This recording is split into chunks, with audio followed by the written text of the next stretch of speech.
J'ai enfin trouvé ma maison. J'ai repris goût aux langues. Et j'ai gagné un super GSM. J'ai vendu ma voiture. J'ai vu un magnifique spectacle. Et j'ai profité d'une super promo.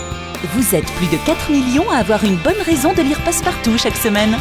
Passepartout, le gratuit qui vous enrichit. Avec Si on se faisait plaisir, décrochez-vous la mâchoire. Nous voici de retour dans Si on se faisait plaisir. Je vous rappelle l'adresse email de l'émission, c'est info@media-scoop.be. N'oubliez pas, si vous avez tout simplement envie d'envoyer par exemple des événements qui se passent, que ce soit en France, que ce soit au Québec, que ce soit ici en Belgique aussi, vous pouvez le faire. Si vous avez envie de vous faire connaître, donc vous êtes chanteur, vous êtes compositeur, vous êtes auteur, vous êtes écrivain, enfin un artiste en général peut passer dans l'émission, il sera le bienvenu, il n'y a aucun souci. Donc info@media-scoop.be. Natacha, je te laisse avec Marie et j'aimerais vraiment savoir justement tout le ressenti. Je sais que ça va être très très dur, Marie, mais j'aimerais comprendre justement le pourquoi du comment de la mise en place de tout ça.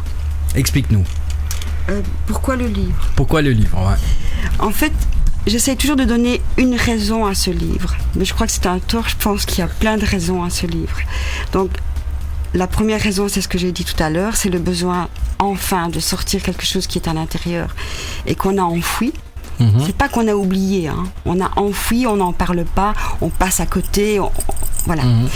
Ça, c'est une chose. La deuxième chose, la deuxième raison, c'est que quand je pense à cette vie du passé, je me dis que c'est pas un passé banal, c'est quelque chose de très très lourd et que si je l'ai vécu, à la limite, si c'était banal, je n'aurais pas eu besoin, il n'y aurait pas eu de livre, ça n'aurait pas été écrit. Et si je l'ai vécu, c'est que quelque part, peut-être ce vécu pourrait servir à d'autres enfants ou à des adultes. Donc c'est une approche très positive en fait que tu as par rapport à l'écriture de ce livre.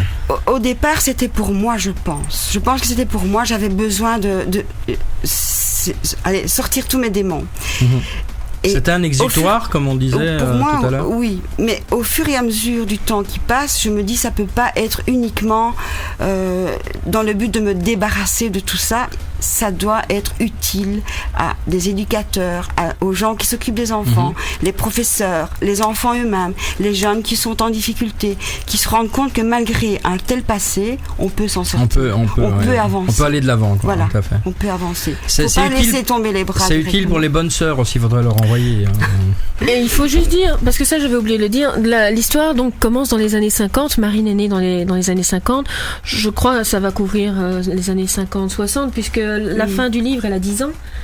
12 ans à peu près. Et dis pas tout, hein. Non, mais ce que je veux dire, c'est que donc à l'époque, c'était les bonnes sœurs qui s'occupaient des enfants qui étaient soit orphelins, soit retirés de leur famille. Mais je pense qu'encore aujourd'hui, il peut arriver à certains enfants de croiser le même type de personnes, sans être sœurs pour autant. Ça existe encore de maintenant. Même type d'éducateur. On a eu il y a 2-3 ans là, à peu près le même type de. Je pense qu'il faut éviter de s'imaginer que quelqu'un va retrouver l'intégralité de son histoire reproduite. On va retrouver des bribes de ce qu'est le malheur. Alors, prenons l'exemple des bonnes sœurs, qui n'ont vraiment de bonnes que le nom. C'est le moins qu'on puisse dire, en effet. C'est pas du tout un brûlot contre les bonnes sœurs. Effectivement qu'à l'époque, la pédagogie était plus noire. Mais c'est un état de fait, je dirais. Voilà. Oui, c'était la façon d'éduquer, on va dire. Je postule même, moi, qu'il n'y avait pas nécessairement de mauvaises intentions à la base, que le but, c'était de faire obéir l'enfant. C'était la définition qu'on donnait à l'éducation à l'époque. Un enfant bien éduqué était un enfant bien élevé. Et pour bien l'élever, la voie la plus directe, c'était d'humilier l'enfant, c'était de le punir physiquement, c'était de lui faire intégrer l'idée qu'il était coupable, ce qu'on retrouve très souvent. Alors, maintenant, la pédagogie, c'est sans doute éclairci. On a une pédagogie davantage blanche.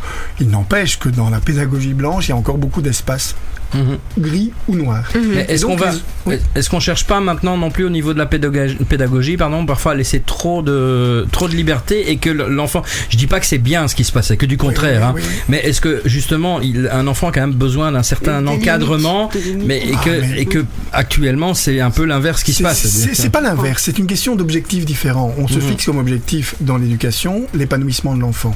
À travers cet épanouissement, on sait qu'il y a un besoin de structure, besoin de limite, que tout ça se manifeste, mais c'est intégré dans un objectif différent qui serait l'épanouissement de l'enfant.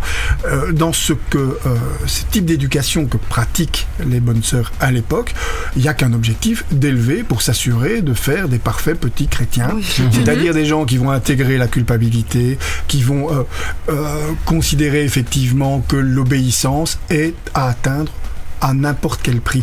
Et c'est ce prix en fait à payer qui est tellement lourd qu'un enfant finalement, parce que Marie très souvent le dit, je méritais ce que j'ai reçu, je finissais par adorer les gens. J'étais convaincue d'être responsable, donc à la limite je méritais ce qu'on faisait. Et c'est bien plus tard, c'est maintenant que je me dis. Mais ça fait, en fait, ce qu'il y a, c'est que la culpabilité s'intègre dans l'esprit de la personne et voilà. Et on a une très mauvaise image de soi-même. Et je crois que c'est un des gros atouts du livre, c'est qu'il n'est pas rempli de haine.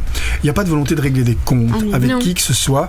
Il y a simplement l'idée, tiens, l'éducation prend des chemins parfois très tortueux pour arriver à construire un être humain. Et tout le monde peut s'y retrouver parce que on a tous connu des adultes beaucoup trop sévères avec nous, oublieux de ce qu'on vivait réellement, fracassants, nous massacrant souvent pavé de bonnes intentions. Donc le principe, effectivement, et je pense que c'est ce que Marie exprime aussi, dans un premier temps, c'est vrai que c'est raconter une histoire, sa propre histoire, non pas pour s'en débarrasser, mais pour en faire un produit communicable à d'autres. Dans un second temps, et on s'en rend compte avec toutes les réactions qu'on a autour du livre, du nombre de personnes qui nous disent mais j'ai vécu quelque chose qui ressemble à ça. C'est pas jamais aussi fort, mais voilà. Non, c'est toujours une partie de mon livre que quelqu'un...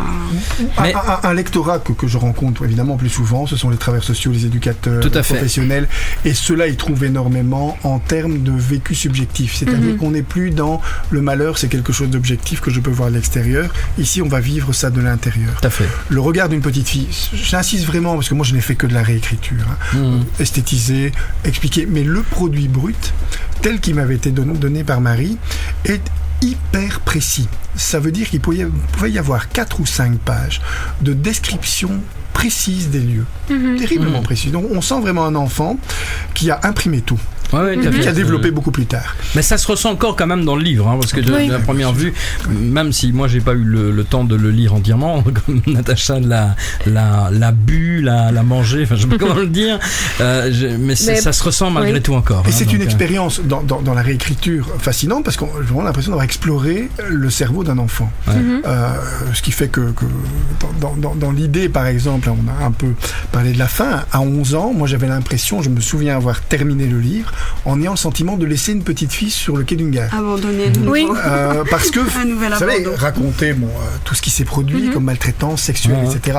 De l'intérieur, c'est la première fois que je le lis et que je le réécris surtout. Donc il faut se réapproprier l'expérience d'un autre pour vivre ce qu'on peut vivre de l'intérieur quand on vit le drame absolu d'avoir fait confiance à un adulte qui en abuse à ce point. Je me suis toujours dit qu'un adulte ne pouvait pas reproduire ce que l'enfant avait ressenti. Donc à l'âge que j'ai, en faisant marche arrière, j'ai essayé de remettre toutes mes émotions telles que je les avais vécues à l'époque, mais un adulte n'aurait jamais pu le faire. Bruno n'aurait pas pu écrire mon livre en m'écoutant si je n'avais pas mis sur papier tout ce que j'avais ressenti. Mais il le faisait mieux que moi avec son professionnalisme. Donc si je voulais que mon livre ait une force... Elle est sympa avec toi, hein. Ouais. Non, c'est pour ça que j'ai écrit d'ailleurs. Si elle n'était pas, j'aurais pas fait. Non, mais la force du livre, c'est quand même la manière dont on l'interprète. Donc si je voulais qu'il soit interprété exactement comme je le souhaitais, j'avais besoin du professionnalisme de Bruno. Sinon, ça ne passait pas de la même façon. Je vous propose de faire un petit interlude musical, comme on dit. Donc, et puis on va se retrouver, bien sûr, tout de suite après Berceau maudit. Un petit bijou. Voilà, à tout à l'heure. J'ai enfin trouvé ma maison. J'ai repris goût aux langues. Et j'ai gagné un super GSM. J'ai vendu ma voiture. J'ai vu un magnifique spectacle. Et j'ai profité d'une super promo. Vous êtes plus de 4 millions à avoir une bonne raison de lire Passepartout chaque semaine.